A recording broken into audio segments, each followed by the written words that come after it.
It was just past 6:30 a.m. in a quiet Pasadena cul-de-sac when the voice shattered the morning stillness. "Don't open that door, mister. Someone was under your car this morning." The words sliced through the breeze like a warning siren. Elias Thornton, 46, paused with his hand still resting on the handle of his midnight blue Tesla. The car gleamed beside his front lawn, bathed in California sunlight, its polished body a mirror of wealth and self-control. He blinked once, unsure he'd heard correctly. Across the narrow street stood a little girl with the curly hair and two big slippers, her pink hoodie frayed at the sleeves and a sketch pad clutched tight against her chest. Her name, he would later learn, was Amira Dawson. 8 years old, a kid from the modest duplex opposite his modernist estate. She was trembling, not with mischief but with real, pulsing fear. Her eyes locked on his, and something in that look, uncertain but urgent, rooted him to the spot. "I saw him," she said, voice shaken but steady. "A man in black. He was under your car before the sun came up. I think he put something there." Elias instinctively crouched down and peered beneath the chassis. At first he saw only concrete and shadows, then, just behind the front wheel, a flash of dull metal. A small rectangular device, matte, black, blinking red. Once, twice, a soft rhythm like a pulse. His own heart stuttered. Backing away slowly, breath tight in his lungs, he snatched his phone from his blazer. "Griffin, I need eyes on the Pasadena house, now. Bring everyone." Exactly 22 minutes later, two matte black SUVs coasted silently to a stop beside the curb. 4 security agents disembarked, their tactical uniforms neatly pressed and expressions unreadable. One of them, the lead commander, Vega, a stocky woman with eyes like flint, knelt beside the car and studied the device. "Motion triggered, pressure-based explosive. If you'd started the engine." She didn't finish. Elias said nothing. He turned to the girl still standing beneath the hydrangea bush, sketchpad now pressed like armor against her chest. He crossed the street slowly, still adjusting the cuffs of his shirt with trembling fingers, trying to make sense of the quiet heroism he'd just witnessed. "What's your name?" he asked. The girl looked up, wary. Amira Dawson." "How old are you, Amira?" 8. "You live here?" She nodded. "With my mom. She works at night." "You were up early," he said, gently. Amira fidgeted with the edge of her sketch pad. "I always draw before school. I saw the man before sunrise. He was crawling under your car. He had gloves and a chain on his wrist. Something was blinking." Elias dropped to a crouch. His throat was still dry.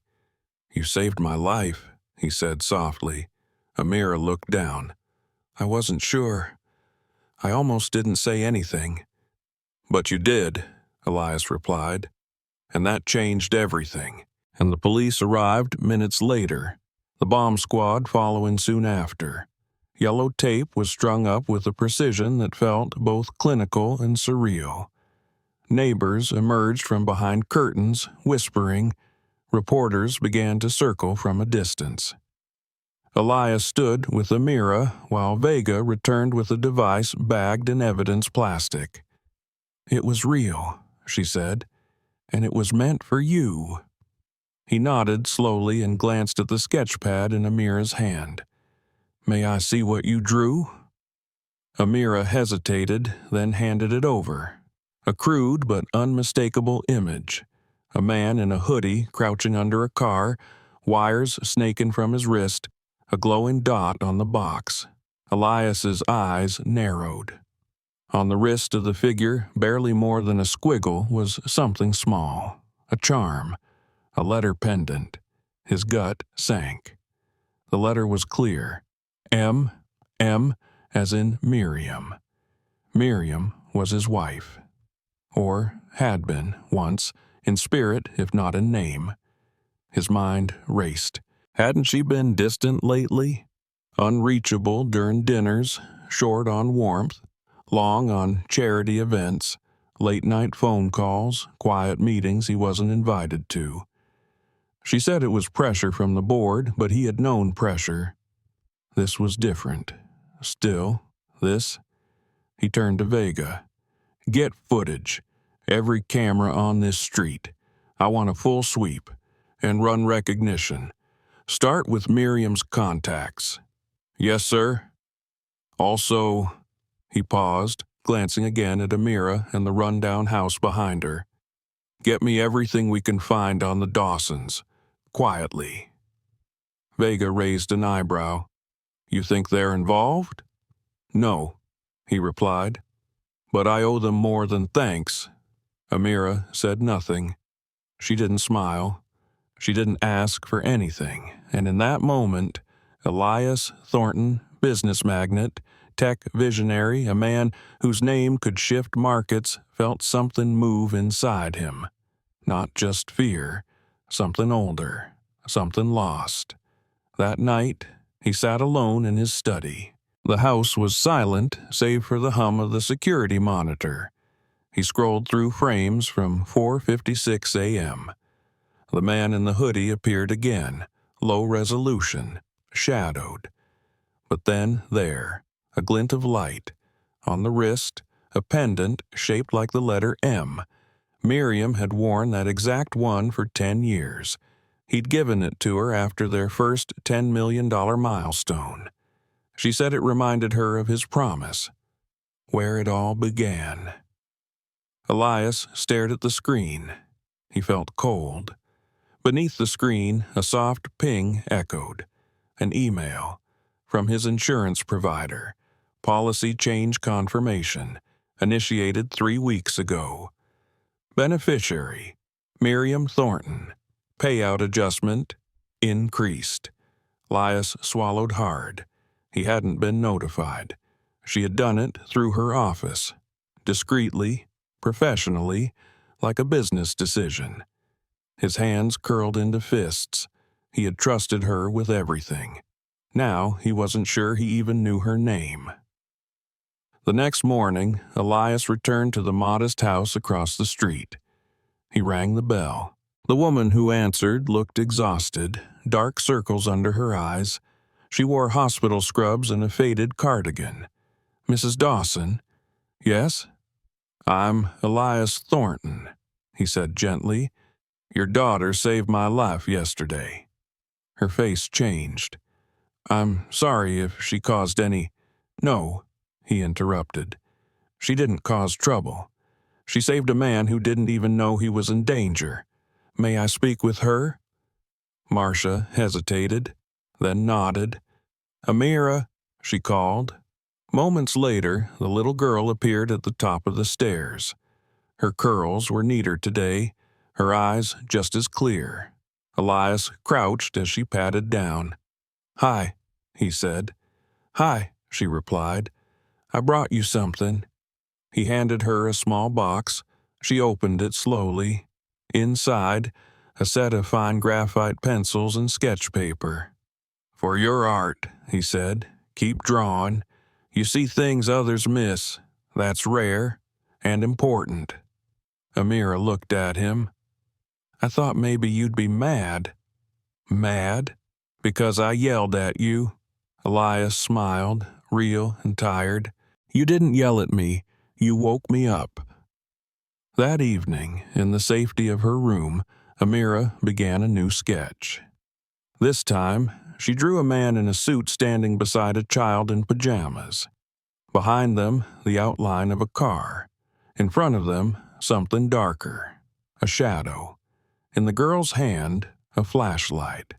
That night, Elias opened the envelope with the latest internal logs from Miriam's office. One file stood out, a memo draft labeled Post-Incident Strategy. It spoke of stabilizing the board, of ensuring transition, of using grief as branding. He didn't finish reading. He didn't have to. The storm was coming. But Elias was no longer the man who walked to his car unaware. He had been given a second chance, and her name was Amira Dawson. The next morning broke with a deceptive calm. Pasadena's sky was a pale blue canvas, unmarked by the storm, stirring beneath Elias Thornton's composed exterior. The sunlight filtered through the glass walls of his office, casting perfect geometry across the floor, but he didn't see any of it. His eyes were fixed on the folder in front of him, a lean sheath of evidence that confirmed what his instincts had already whispered. Miriam hadn't just planned to remove him. She had written the script, hired the actor, and nearly watched the curtain fall. He rubbed his temples slowly, a dull ache pressing behind his eyes, the kind that doesn't come from fatigue, but from betrayal tightening like a wire. Across the room, Commander Vega waited silently, her presence calm but charged. "The footage from the ring camera across the street has been enhanced," she said, stepping forward to plug in a drive. The screen lit up with footage from 4:56 a.m. again. The man in the hoodie emerged, this time in sharper detail. His gait was uneven, left leg dragging slightly. Elias's jaw tensed. "That limp," he murmured. "I've seen it before." Vega raised an eyebrow. "You know him?" Elias nodded slowly, memories unfurling in shards. "Martin Dyer, Miriam's ex, used to work with us in the early years. He tried to patent a product we were co-developing. I bought him out, legally, but he never let it go. Last I heard, he vanished after a failed tech venture in Nevada." Vega stepped closer, laying another sheet on his desk. "We cross-referenced the pendant visible in the footage. It's identical to one Miriam was seen wearing at the company's 10-year gala, engraved with the word faith, custom made." Elias leaned back in his chair, his breath slow and heavy. "Do we have confirmation it's Martin?" "Facial recognition is 90% confident," Vega replied. "But he's using an alias, Marcus Denton. He checked into a short-term rental in Burbank under that name 3 weeks ago." "Same week she adjusted the life insurance," Elias said flatly. He stood pacing toward the window. "Any movement from her this morning?" "She's canceled all public appearances," Vega answered. "But she's been taking meetings from home, private video calls. We've flagged 4 numbers, all encrypted, 2 of them routed through shell firms tied to Martin's previous ventures." Elias's voice dropped. "So this wasn't just a crime. This was an operation." Silence thickened around them. After a moment, Elias turned. "What about the Dawsons?" "Quiet," Vega said. "We've rotated plainclothes officers through the area. No threats, no unusual activity. The girl's school reported perfect attendance. Teachers say she's brilliant, observant, a little withdrawn." "Withdrawn?" Elias repeated, almost to himself. "That's what she looked like when she spoke to me. Like someone who carries weight too large for her size." He paused, eyes narrowing. "She's not just smart, Vega. She sees people. I need her safe. I need them both safe." Vega gave a slight nod. "We'll expand the perimeter around the Dawson home, quietly." Elias returned to his desk and picked up the sketch Amira had drawn. The simple pencil lines had no flourish, no practiced shading, but they cut deeper than any photo. It wasn't just a picture. It was testimony. The hooded figure, the blinking box, the chain, the girl's small frame facing it alone.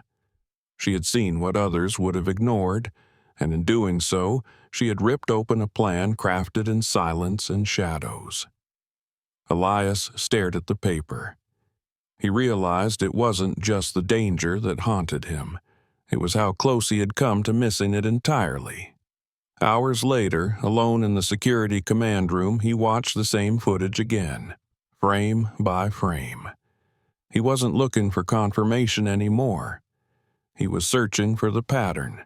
Miriam hadn't acted in a fit of rage. She had built this moment like she built press campaigns and donor events carefully, strategically, with public optics in mind. He thought about the emails he never saw, the messages labeled standard estate adjustments, the sudden shift in her tone over the last few months, like she had already mourned him in private and was now simply waiting for reality to catch up.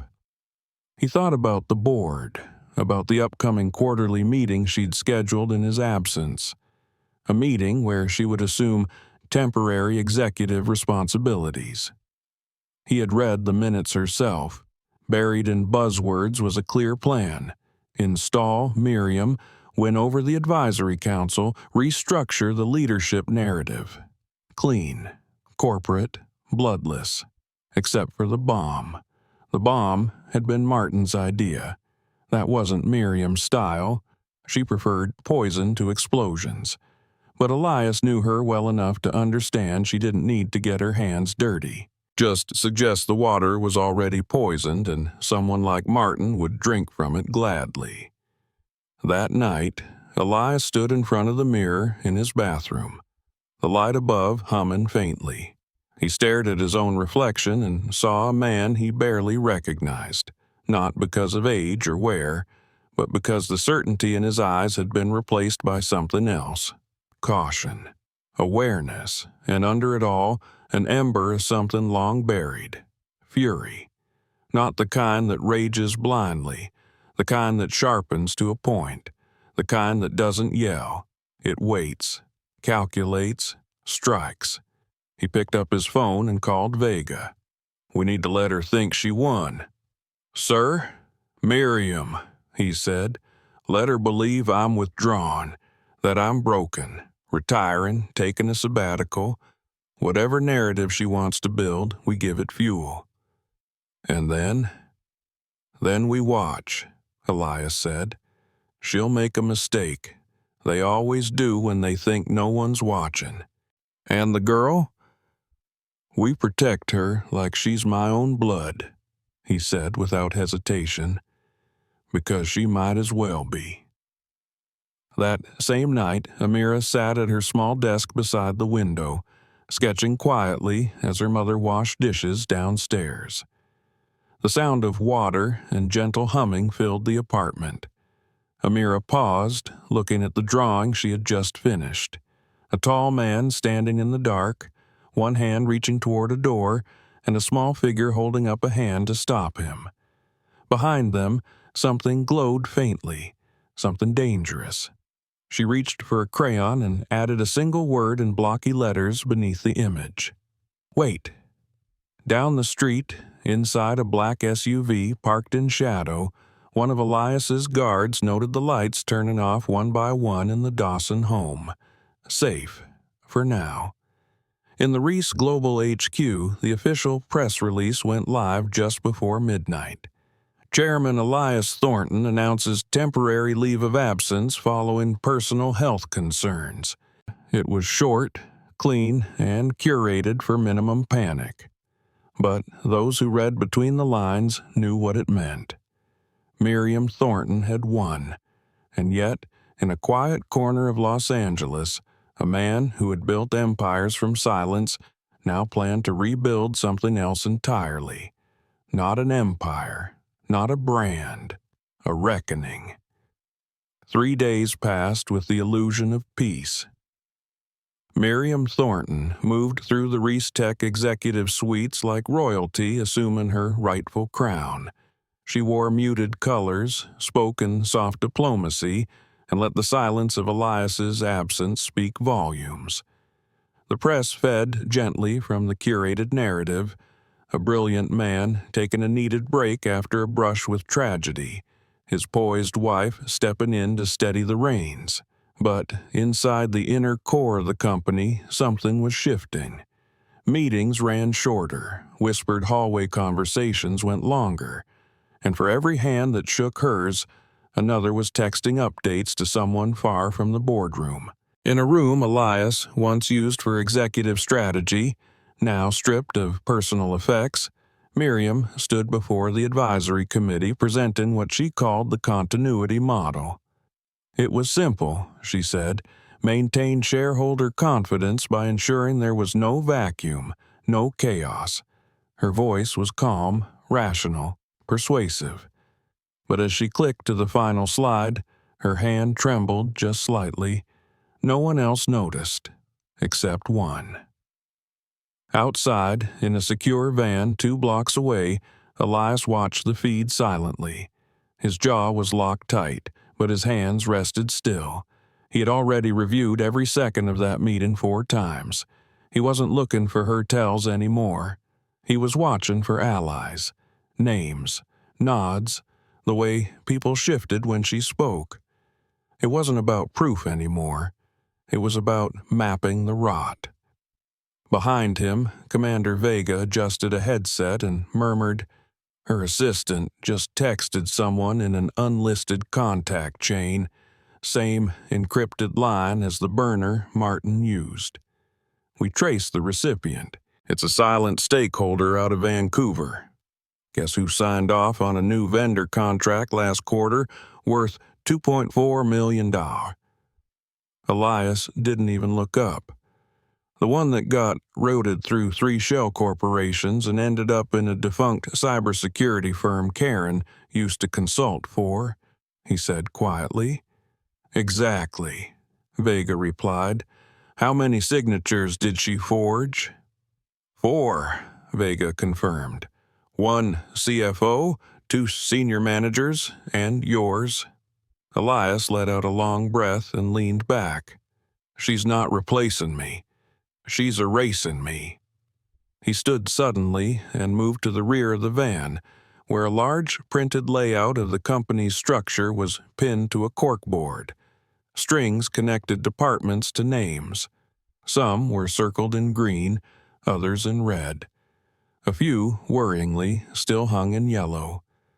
It's almost time, he said softly, but we can't move until she tips her hand. What are we waiting for? Vega asked. Elias turned, his expression unreadable. For her to feel safe enough to celebrate. That night, as city lights blinked like stars pulled too close, a shadow entered the Burbank estate. He moved like mist, bypassing alarms that weren't even set. The motion sensors were disarmed. Cameras blinked off for exactly 3 minutes. When the hallway light flickered back to life, he was already upstairs. In the study where Elias used to sit and draft speeches, where he once kissed Miriam's fingers and whispered strategy like poetry, now sat a slim silver laptop already open. The man plugged in a drive. Dozens of folders bloomed onto the screen. Contracts, communications, but one was labeled in red. KM Protocol. He double-clicked it. Inside was a voice memo. Elias's voice. You've made your play, Miriam. Now I'm making mine. The lights snapped on. The study flooded with white. The man spun, reaching for something tucked inside his coat. But it was too late. 2 figures in black stepped forward, guns raised but silent. The third figure was Elias himself, emerging from the doorway, calm, clean-shaven, holding nothing but a phone. Hello, Martin, he said. Did she promise you more than just revenge this time? Martin said nothing. His mouth was tight, his eyes wild, and beneath it all there was something broken. Elias didn't wait for an answer. You were just a tool, you know. You always were. That's what she does. She smiles like a candle and burns like napalm. And she convinced you again, didn't she, that this time she'd stay when it was over. Martin flinched. That was all Elias needed to know. The next morning, Miriam entered the Reese penthouse conference room unaware that Martin had been intercepted. She didn't know the footage had already been sent to a dozen legal advisors. She didn't know her assistant had cracked. She didn't know that the florist who delivered white orchids every Monday had worn a hidden camera and caught her red-handed signing a contract under Elias's name just 3 days ago. She smiled, accepted congratulations, and raised a toast to resilience. And as the bubbles in her champagne flute fizzed to silence, the elevator doors opened with a quiet ding. Elias stepped out. No suit, no entourage, just him.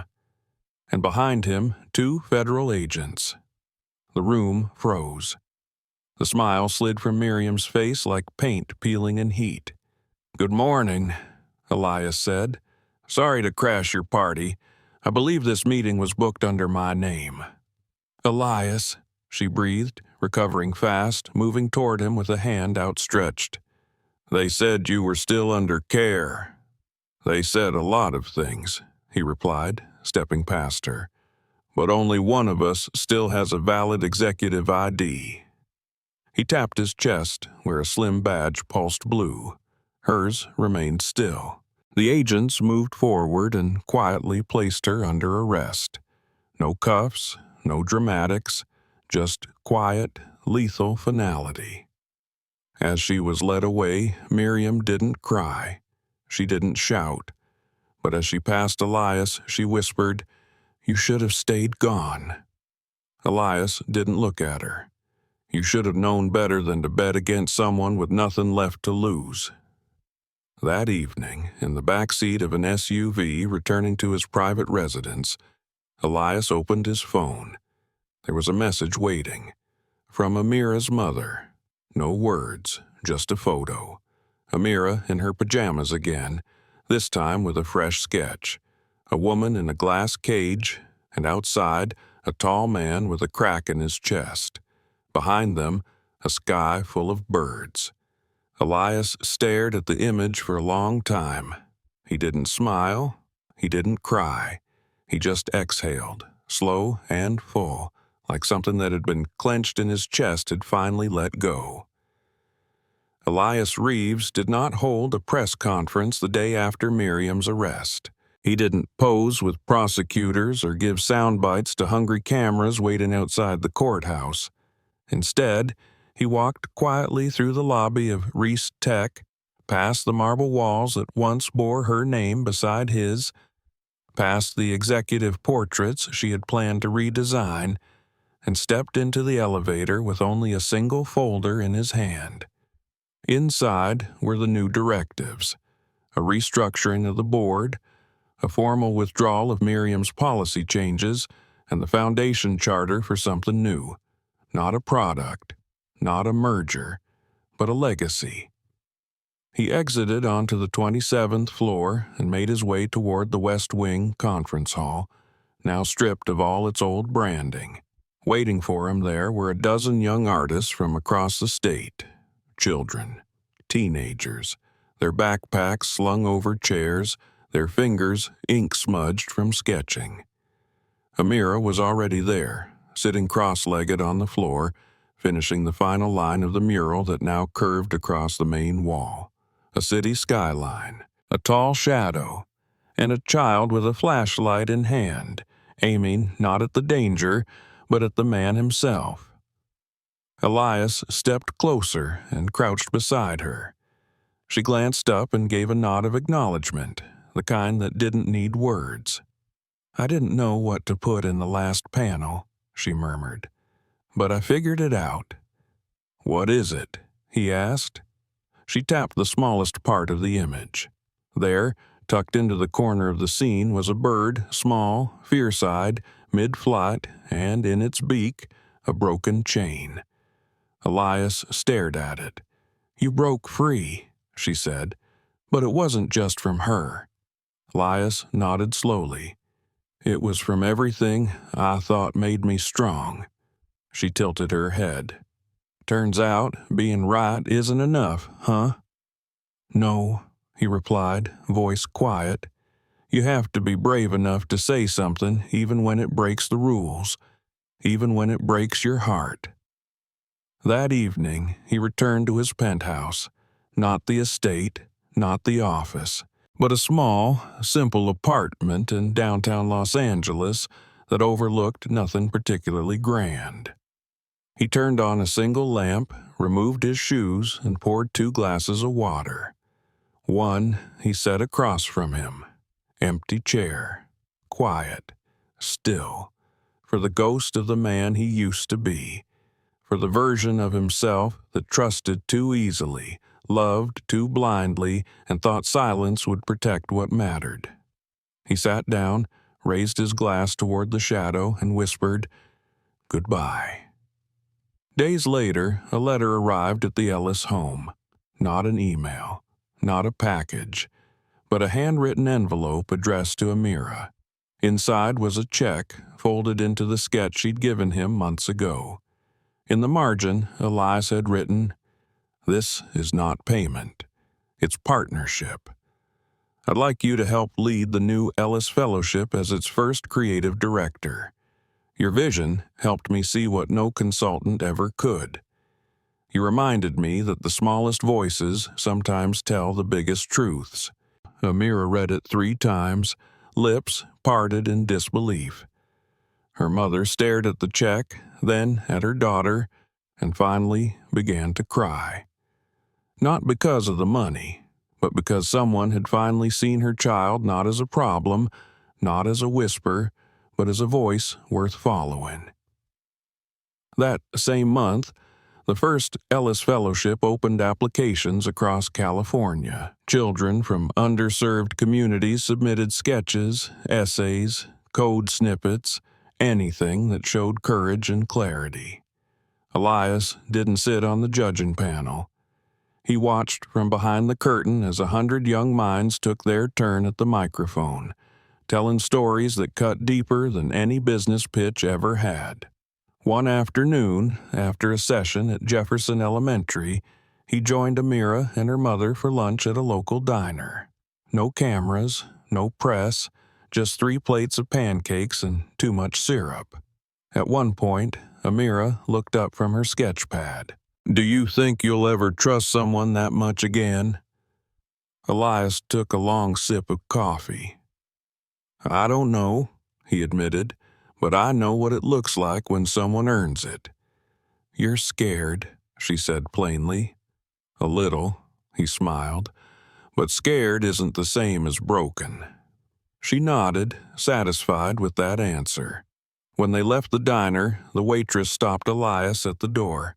"You're that tech guy, right?" she asked, half smiling. "Used to be," he said. "Not anymore?" He looked down at Amira, who was already skipping ahead to the car. "Now," he replied, "I'm the guy who got told the truth by an 8-year-old and actually listened." That evening, as the city glittered with the soft glow of resilience, Elias stood on the rooftop of the new Reese Learning Center. It wasn't the tallest building in the skyline, not the richest. But it had something no other structure did. A mural that began on the exterior wall and wrapped upward into the sky. It showed a silhouette of a man at a crossroads. One path paved in gold, the other in shadow. And between them, a child standing on a stack of books, pointing not forward but upward, into the sky, into something greater than ambition. A reminder, a question, a truth. Standing beside Elias was Amira, now in a navy sweatshirt with a Reese Fellowship pin on her collar. "Is it done?" she asked. "The mural?" "Not just the mural," she clarified. "Everything." Elias looked up. "I think it's just beginning." And with that, the man who once ruled the world from behind mirrored glass stepped into a future he didn't control but finally understood. Not because he had reclaimed power, but because he had finally learned what it meant to share it. To let someone smaller, braver, and louder hold the flashlight. And he was ready to follow wherever it led.